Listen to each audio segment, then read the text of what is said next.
Hi there, I'm Andrea Koppel, and it's time for coffee, the podcast where you get to hear firsthand what the jobs and careers that interest you the most are really like. Hey there, Java junkies. Welcome back to another episode of T4C. If you're interested in breaking into the world of education technology, also known as EdTech, then this is the episode for you, because my next guest co-founded an international technology company that was recently named as one of Fast Company magazine's world's most innovative companies. But before I introduce you to Tom Davidson, I want to make sure you've signed up for the Java Junkies Journal. That's T4C's weekly newsletter that comes out on Mondays and gives you a sneak peek into the episodes and the professions we're going to be featuring that week, and it is super easy to do. Just head over to the Time for Coffee website at time4coffee.org, and the sign-up box is right there on the homepage. Now, my educationally oriented espresso lovers, please grab your mug and take a chug of your favorite caffeinated beverage, because it's time for another caffeinated career conversation. And my guest is Tom Davidson, the co-founder and chief executive officer of EVERFI, an international technology company driving social change through education to address the most challenging issues affecting society, ranging from financial wellness to prescription drug safety to workplace conduct and other critical topics. Since starting EVERFI in 2008, Tom has led the company from a startup to a thriving organization with 550 employees serving more than 3,300 customers, including several Fortune 500 corporations, financial institutions, and colleges and universities nationwide. Tom has been a leader in education and technology for more than 20 years. While he was still a senior at Bowdoin College in Maine, Tom ran for the Maine House of Representatives, and he was elected in an upset. He ended up serving 3 consecutive terms before deciding not to pursue re-election. During his time in the Maine House of Representatives, Tom served as one of the youngest committee chairs, no kidding, as chairman of the Utilities and Energy Committee, where he led efforts to expand the wiring of schools and libraries across the state. And if you are interested in learning more about what Tom does at EVERFI, how he built his incredible career, check out the show notes for this episode to see if Tom's main Time for Coffee interview has already dropped. Tom, welcome to Time for Coffee. Are you caffeinated and ready to go? I'm wired up and wired in, ready to go. Thank you. Awesome. Well, we should let our listeners know that we are doing this interview in early April, and the coronavirus has hit the United States hard as it has hit many other countries around the world, and you are hunkered down at home. Is that right?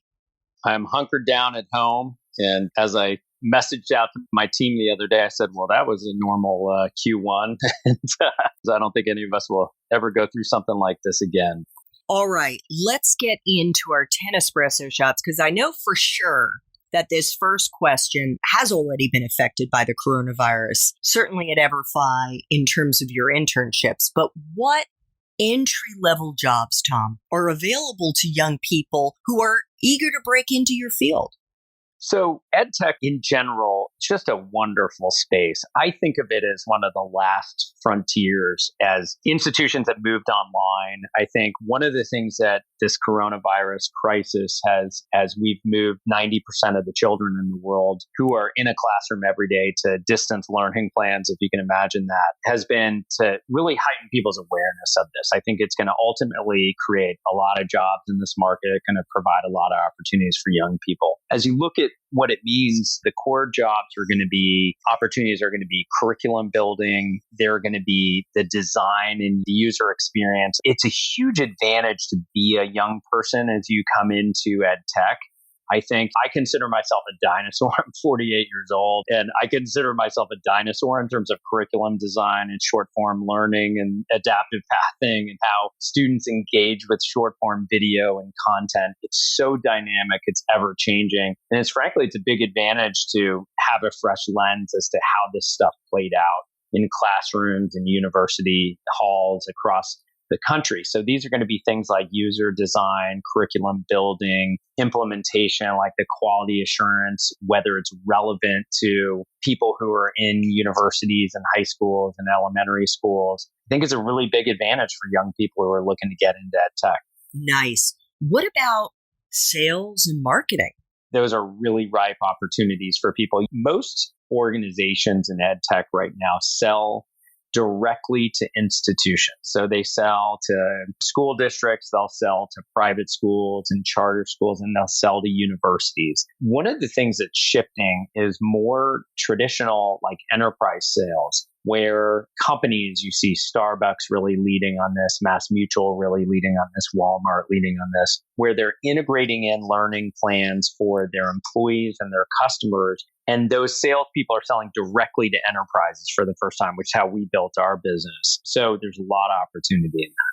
Fantastic. With Starbucks, are you talking about the partnership they have with ASU? ASU, correct. Yeah, correct. And there's some neat companies like Guild Education's doing something really special with Walmart on this front. And so you're seeing that play out where companies are putting companies in the business of delivering learning. And there's a big sales opportunity there. Fantastic. And by the way, when the coronavirus is history, for our young listeners who may be struggling right now to pay for college, check out Starbucks. If you are working even as a part-time barista 20 hours a week, you qualify for a full ride online at Arizona State University with Starbucks underwriting the cost of your tuition, and you can study whatever you want. It's an amazing opportunity. So, Tom, what is a useful hard and soft skill that you look for in the young people you hire at EVERFI?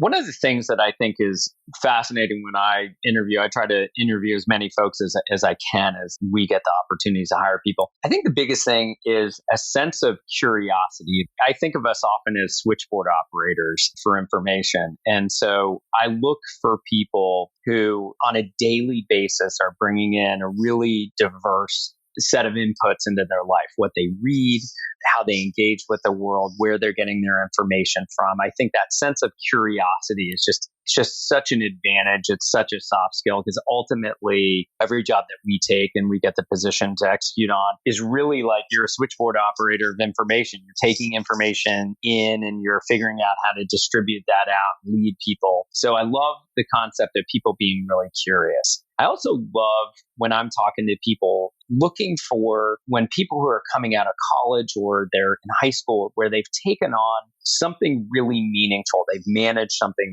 They've worked on the student newspaper. They've worked on the student yearbook. They've been a part of a team. I think that those are really skills that show me a lot about how people are going to perform in the workplace. And you want to feel like people can take on a big challenge, that they don't have to ask for permission. They step up, they grab things. Those are the types of things that we're looking for really when people are coming into the org. Nice. So what would you say for a hard skill? Well, if you're looking at I look at this often from the lens of a technology perspective. And one of the things that you realize is that what an advantage it is to have very, very specific product skills. So one of the things that we see, which is really advantageous, even when someone's coming into sales or something that might not be as perceived as a technical role, if they've taken the time to go on and learn certain coding skills or data science skills, I just think of that as a huge advantage. It allows them to reach across the organization, work with product, have an understanding for what product development cycles or engineering cycles can be, and how that fits into the sales process or how that fits into the management process that they're under. So we think it's a very big advantage when someone comes in and says, listen, I knew I wanted to work in technology. I don't necessarily want to be an engineer, but I spent the time to learn certain engineering skills, gave me appreciation, a better lens into better, widen my aperture to understanding of product development. I think it's a very big advantage. I encourage everybody, my nieces and nephews, everyone that I talk to learn some of those hard technical skills. And it's a big advantage in the hiring process. Great. And by the way, you don't have to be in college to take those classes. If you've already graduated, you can go onto General Assembly or other online platforms and take a course or two. You sure can. You sure can. What about someone's major, Tom? Is it a deciding factor to get into ed tech? In other words, if they haven't studied education, if they haven't studied computer coding or engineering or whatever it is it a deal breaker? It's certainly not a deal breaker. Some of the best people that we've ever hired have had such diverse backgrounds. My background was I was an African American studies major and a government major. I didn't have any education experience whatsoever. I kind of learned it in the state legislature and got interested in it really as more of a fan and out of curiosity. So no, I have not seen in any company that has scaled, and I think been a company that I admire in the education space, where they have a really rigid, you have to have an education master's, you have to have been in the classroom. Now, EVERFI is kind of unique in the way that I think we have about 130 former full-time teachers on staff. And I think that's a huge advantage in education technology. I think if you're a teacher, you've been in front of the classroom, you understand how the technology gets integrated into the day. I think that's a big advantage. And it's certainly something that gives people a leg up in our hiring process, which people might not think is very logical as a technology company. Wonderful. Okay. You mentioned some folks may have a grad school degree, but how important is it to have a grad school degree in order to succeed in your field? Less so for the entry-level positions, more so for someone who one day would like to be a founder, would like to be in the C-suite. Is it important to have one? And if so, what are the most useful ones to get? Obviously, the more education and inputs that we get, I think that's a really positive thing. It is by no sense a gate that people have to pass through to get a job in ed tech. I don't think in order to be a manager, you have to have an MBA. I don't think anyone, it's interesting. I think about my executive management team. It's about 15 people. I actually don't think there's one person on the team that has an MBA that I can remember. So I don't think that there are certain gates from an education perspective that you have to pass through. Obviously, the more education, I think it's helpful, but it's not a requirement by any stretch. What about life experiences? What, in your experience, Tom, are the most useful ones for someone to have starting out in this field? You mentioned that you've hired teachers. You yourself were in the state legislature. What do you think, for someone who knows they want to try out ed tech, are the kind of life experiences they should cultivate? Number one, I think people who have shown a predisposition to want to spend time with children and kids. And that doesn't necessarily mean that you have to have been in the front of the classroom. But one of the things that tends to come out in interviews is often that people want to get into this field of education technology. They've worked with kids before. They've been a mentor. They've done one-on-one mentoring. They've done tutoring. My two co-founders, John and Ray, came up working in high poverty areas, tutoring students, and it was a real passion for them. So I think one of the things that comes out in almost every interview that you see is people really call on experiences that they've had that have created a sense of passion. It also, they're able to bring that into their work. They've been able to say, I work with scores of kids in the community around sports, or I was a coach, or I was in the classroom. And I think that that's a really big advantage. And usually this field draws people that have been passionate about that. We have other people who have worked more on the research and impact side. They've really spent a lot of time looking back on certain control studies, certain methods that have been used to effectively teach students reading reinforcement or math skills or whatever it is, come at it from more of an academic perspective. So I think we found a really powerful combination of EVERFI to have a lot of people in the soup of that has, to this point, been able to really help us, proven successful. Fantastic.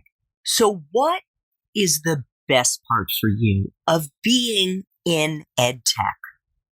Well, ed tech, I wake up, honestly, I wake up every day. Maybe not every day. There are days where I don't express the gratitude that I should. I can't believe I get to do this every day for a living. What we're trying to do is pick out really big, seemingly intractable social problems. And this is the case for the most part across the ed tech industry. People look out and they say, listen, the summer learning loss or the ravaging effects of opioid addiction on families or the cycles of poverty and the lack of financial literacy or FAFSA preparation and student loan preparation. Like, why isn't this taught in the school day? Why isn't this a part of what kids learn day to day? I love the fact that there are people waking up every day trying to solve really big problems. For the first time ever, we can take the solution to those problems at a massive scale that doesn't require people going into the classroom and speaking to kids in front of 40 desks. We have the ability to take what teachers have done for a long time and do our best to scale that using technology. And that's just an incredibly powerful thing that technology and scale and broadband and networks and other things have made possible for the first time ever across generations of Americans. And it's a big idea. And the fact that here we are in the middle of the coronavirus where we're all hunkered down, we're all sequestered in our own homes and apartments, and your product can still be consumed by students. Absolutely. Absolutely. And it was one of the things that came out of my experience really early on in the legislature of understanding how important connectivity of like schools and libraries. We did the first one-to-one laptop initiative in Maine. And what you really learned was equity was a big thing. And that if there were students who were the haves and the have-nots, that was not going to be successful for communities. And one of the things that I'm hopeful for out of this, we've made a lot of progress in this country in terms of equity and wiring schools and libraries together. I think this will only shed more light on the fact that we've got some work to do in terms of, particularly in high poverty areas, making sure that kids are getting connectivity, that kids have access to devices that allow them to do this. And yes, when we do get to that point, I mean, EVERFI is 6.2 million learners uniquely up on our platform every year. I mean, it's just a huge scale and only getting bigger. And there's a lot of opportunity there for equity. Fantastic. And I know you and I both happen to live in Montgomery County in the state of Maryland. And when the coronavirus hit, I know one of the things that the Montgomery County school system was able to do, which is wonderful, is supply Google Chromebooks to all the students in public schools so that they could have access to online learning, which is great. But we also know that there are plenty of counties around the U.S. that don't have the resources to provide Chromebooks or any kind of computers to students. Yeah. Listen, I think public policy folks have got to get their act together on this because this needs to be a public utility. And we need to really, really grease the engine for students having both connectivity and devices. That can't be one more area where you have students who have it because they have the means and students who don't. It needs to be considered a public utility. And the organizations that can make that happen have got to figure that out. I can hear your experience from having been in the state legislature coming through. There's my old politician coming out. He's a little small guy in the back of my head, but he's ornery. Yeah. All right. So we know that it doesn't matter what your title is and how big your business is or how small, but there are aspects of every job that are not so much fun. So what is the part of your current job as CEO of EVERFI that sucks the most? Yeah, there are a few of them. I think that the thing, one of those like terrible politician answers where people say, "What's your biggest weakness?" and you say, "I just love freedom too much," and it hurts them. I always hated it when people do that. Yeah, exactly. I cared too much. I think the biggest thing. Listen, this is the most interesting and often the thing that sucks the most is what you learn over time is you never ever get your arms around what's going on in people's lives personally. And I find the weight of that to be pretty crushing sometimes. You get 550, 600 people around the wheel. They're all walking into the door every day with really tough things going on in their lives. They're going through divorces, their kids are sick, their parents are sick, they're going through challenges, they're dealing with really big challenges in their lives. And none of us are safe from that. We all have our moment. And I think I always worry a lot about whether we're architecting a place that gives people enough room to deal with that. And you find over time that that's one of your biggest jobs as CEO is to make sure that you're setting up a place that gives people permission in the room to deal with the inevitable things that come into their lives. And we've dealt with all of it at EVERFI. So that's one. I think the second thing is the thing that I think just sucks the most tactically is that you never, ever make decisions fast enough. I've always gotten up every day and said, you need to think of decisions as grenades. Like you got to get them out of your hands as fast as humanly possible. It doesn't mean not being thoughtful and taking your time to make a smart decision, but however much time you're going to give yourself, kind of the spandex of decision making, you need to shorten that time frame by about 50%. And I screw up on that 50% of the time. I've always looked back and I'm like, why did I take so long to make that decision on that person? Why did I make that developing that product or shipping that? That's the piece that to me is the toughest. Boy, I think we're bleeding into the next question because that's great advice. What is the best career advice you've ever gotten, Tom? The best piece of advice I've ever received was to stab in the heart and praise to the back. And I use it all the time. It's the first thing I say to people in our onboarding when we meet with everybody. And what I mean by that is don't be afraid to have tough conversations. I kind of coined that as stab people in the heart. You've got a problem with them. No one wants to go back to high school. No one wants to go back to some political BS environment where people are back chattering or talking behind people's backs. No one wants to work in an environment like that. If you've got a beef with somebody, if you've got a problem with them, go shut the door and tell them to their face. The flip side of that is praise people to their back. One of my heroes growing up was this guy named Bob Strauss, who you may remember, who is just one of the great political operatives in Washington, D.C., ambassador to Russia. And my dad used to always tell me that he would walk around and just praise people always to their backs, even when he knew people were having a scuttle between themselves. He'd go up and be like, that guy said the greatest thing about you. And I just believe so strongly in talking people up when they're not looking. And so stab in the heart and praise the back. I love it. And actually, that makes for such a great work environment. That is fantastic advice. You know, one of the things, not to hit on that too much, is, but one of the areas that we always hit on early on, when, particularly when young people come in for their first job, is this concept of work-life balance, in my mind, just being kind of nonsense. And I don't mean it in the way that people normally think about it, but we've created over a long period of time this delineation, this like you have your work and you have your life. And I think what that does is two things. It means that when you darken the door walking in every day, you all of a sudden have these different expectations in the workplace than you have in your normal life. And I think those things, you should just be coming in and out of those two things with a lot of consistency. You want people to be cheering you on. You want people to tell you things straight up. You don't want people to be talking behind your back. You want people to be in the foxhole with you. And that's what we want from our friends. It's what we want from our partners. And it's what you should want from the people that you actually spend the most time with in your life, are the people that you work with. And you shouldn't want anything differently than you want in your life. Yeah. Absolutely. Tom, I'm going to beat a dead horse here because I actually think that we need to help our young listeners a little bit, because when you're new in an organization, and certainly early in your career, you really never want to be complaining. And I'm just thinking, because here we are telling people to be honest and direct and stab people in the heart. But the truth is, if you're low on the totem pole, I think if you want to surface something that says like, I'm not quite getting this, or I'm thinking maybe we could try it this way, you really still want to be careful about how you express your frustrations, don't you? Absolutely.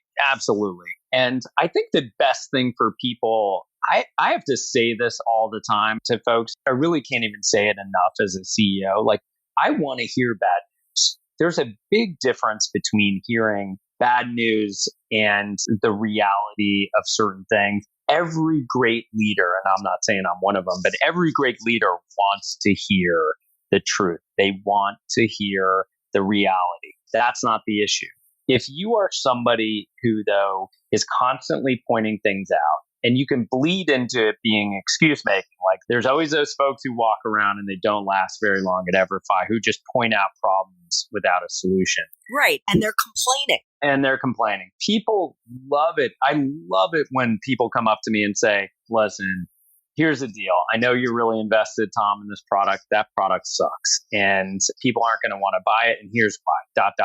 I love it because I may disagree with them and I may tell them to go pound sand and don't agree with them. But I love the fact that that information got to me in the right way. I mean, people want to see people who are competent. And I say this all the time. And the thing that I say is people want optimists around them. They want optimists. That doesn't mean that you have bluebirds flying around your head all the time because no one wants that. That doesn't make anybody better of just being someone who's sunshine and happy all the time. I don't want that. What I want are people who believe things are possible, people who want to move things forward. And that means sometimes, whatever you want to call it, speaking truth to power, or pointing out problems or deficiencies or whatever they might be. A good leader is going to want that, but you got to watch. You can't just be a Debbie Downer. We call them lobster pot people, like the people right when the lobster's about to get out of the pot, his buddies pull him down, back into the boiling water. And the worst thing you can say at EVERFI is we'll be like, yeah, that guy's just a lobster pot guy. And the other thing, that one of the great things that when I grew up in the middle of nowhere in Texas and my dad worked for T. Boone Pickens, who was just one of the great business guys who just had these great sayings. And he always used the word Wolverine, which is someone who like hoards ideas and they have to be their own. And he always said, that guy's a Wolverine because a Wolverine's the meanest animal in the world. People think a honey badger is. The Wolverines are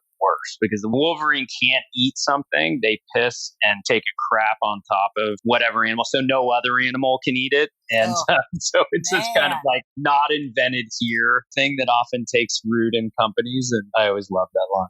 I love that too. So I think the big takeaway here, folks, is you want to be a can-do person. And if you see a problem, wherever you're working, try to think of what the solution is. And I will tell you right now, if you come to your supervisor and say, I noticed this and I think we can fix it by doing that, oh man, you are going to do really well in that company and you are going to be going up, up, up because that is the kind of person that we're all looking for.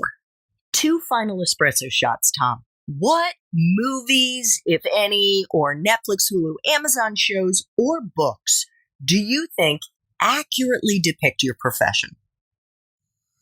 Oh, that's such a wonderful question. The EdTech, and I say this not because I'm not an active consumer, I don't think it's played itself out into the zeitgeist of either performance art or media. So I'm racking my brain a little bit. What about a book?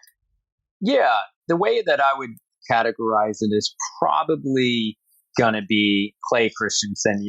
He was a huge and crossing the chasm and the work that he had done around innovation and the way it applied to schools. I think that is it's just a really great book as people think about applying innovation to education and applying the innovator solution and innovator's dilemma. Like those are going to be ones that have really taken hold in the ed tech space. Nice. Final question. What would Java junkies be surprised to learn about your profession?